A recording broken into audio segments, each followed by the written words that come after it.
Hello, English students. Welcome to your English class number 9. All right, open your PowerPoint and go straight to slide number 2, where we are going to find the American measure system. So another measure system that is different in America. So the measure system for today is pounds or libras versus kilos. So pounds and libras are the same, okay?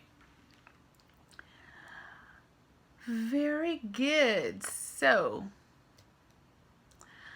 pounds is the measure system used for weight by the United States. Ounces is the measure system corresponding to grams. So 1 pound, that the sign is LB by libras, equals 450 grams. 1 kilo equals 2.2 pounds. So 1 kilo is more than double the pounds. The formula to calculate pounds into kilos is this. So if you want to know the pounds, you have to get the kilos times 2.20, okay? And if you want to know the kilos, you get the pounds and multiply by 2.20.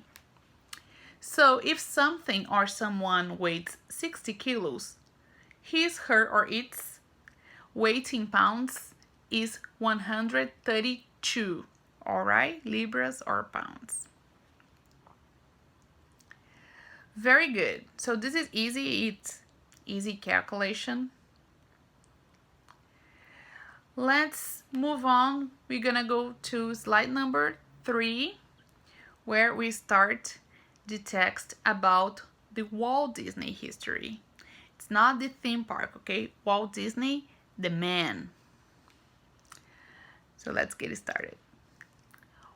Walt Disney, born Walter Elias Disney, Chicago, December 5th, 1901, Los Angeles, November 30th, 1966. So he was born in Chicago in December of 1901 and he died in Los Angeles in November of 1966. Was an American entrepreneur, animator, writer, voice actor, film producer, and co-founder of the Disney Company. He was a pioneer of the American animation industry. He introduced several developments in the production of cartoons. As a film producer, Disney holds the record for most Academy Awards earned by an individual, having won 22 Oscars from 59 nominations.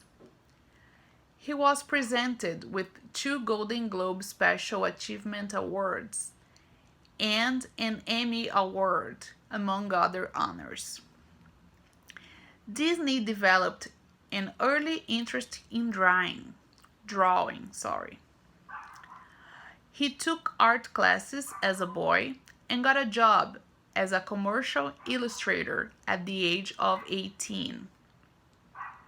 He moved to California in the early 1920s and set up the Disney Brothers studio with his brother Roy, where he developed the character Mickey Mouse in 1928. Besides drawing, he would also provide voice for his creations. So he would do everything. He would draw, he would do the voices, he would produce, he would do everything. So moving on, going to slide number 4, we continue. So along with his brother Roy and his friend Ub Iwerks, he created the Lefogram, a small producer that animated fairy tales.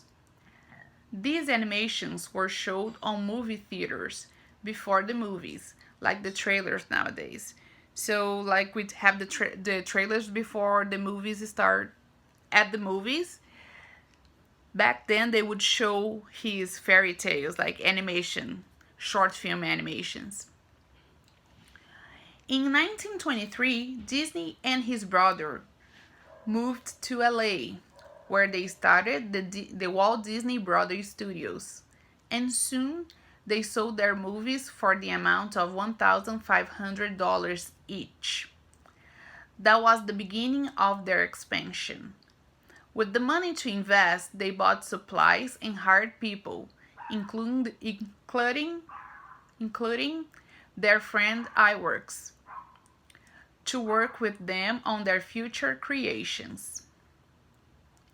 On February 1928, Disney went to New York hoping to negotiate a larger fee for producing the Oswald series, but found the distributor wanting to reduce the payments. Mintz, who was the distributor, had also persuaded many of the artists involved to work directly for him. Mintz threatened to start his own studio and produce the series himself if Disney refused to accept the reductions. As Disney declined Mintz's ultimatum, he lost most of the animation staff, except Iwerks, who chose to remain with him. From New York, Disney wrote his brother a letter about what happened and told him not to worry because he had in mind a new spectacular character, Mickey Mouse. Continuing number 5. The first Mickey cartoon was Plain Crazy, 1928, in which the character appears with his girlfriend, Minnie Mouse. The first not silent movie was Steamboat Willie, 1928. After that, new characters were created to be part of the Mickey Mouse's movies, such as Donald Duck, Pluto, and Goofy. To improve the quality of the music, Disney hired a professional composer and arranger called Carl Stalling, who developed the Silly Symphony series, providing stories through the use of music.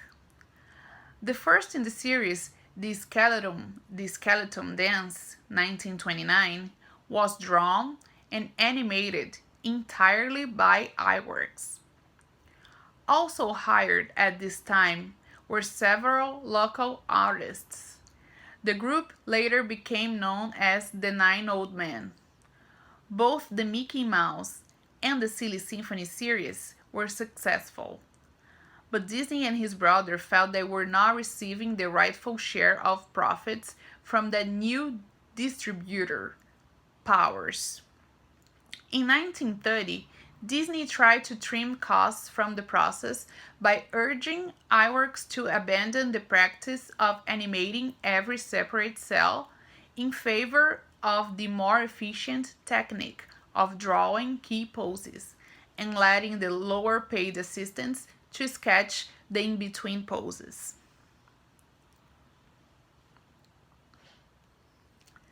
Slide number 6. Disney asked Powers for an increase in payments for the cartoons. Powers refused and signed Iwerks to work for him. Stalling resigned shortly afterwards, thinking that without Iwerks the Disney studio would close. Disney had a nervous breakdown in October 1931, which he blamed on the machinations of Powers and his own overwork. So the poor guy, he was betrayed by his distributor twice. So that was the second time when he had a breakdown. Poor guy. So with the loss of Powers as distributor, Disney Studios signed a contract with Columbia Pictures to distribute Mickey Mouse cartoons, which became increasingly popular, including internationally. Throughout the years, his studio produced many worldwide famous movies, such as Three Little Pigs, 1933, Snow White and the Seven Dwarfs, 1937, Pinocchio, 1940, Dumbo, 1941, and Bambi, 1942, Cinderella, 1950, Alice in the Wonderland, 1951, Robin Hood, 1952, and Peter Pan, 1953, among others. In 1955, Disney opened the amusement park called Disneyland in Anaheim, California. In 1971, after the death of Walter Disney, the group Disney opened the Walt Disney World Resort, situated in Bay Lake, Florida, a city next to Orlando. Today, the Walt Disney Company is one of the biggest conglomerates of the world. They own theme parks, TV stations, radio stations, film productions, and movie studios in different countries across the globe. So the guy started from the bottom and he created one of the biggest companies in the world. So it's very impressive, huh? Very good. So on slide number 7, we have the text vocabulary. So some new words that you found at this text. And on slide number 8, we have a much bigger vocabulary that's for the video. So you're gonna watch a YouTube video talking with more details about Walt Disney's life, and you have all these new words. Okay? So that's it for today, and I'll see you guys in class. Bye bye.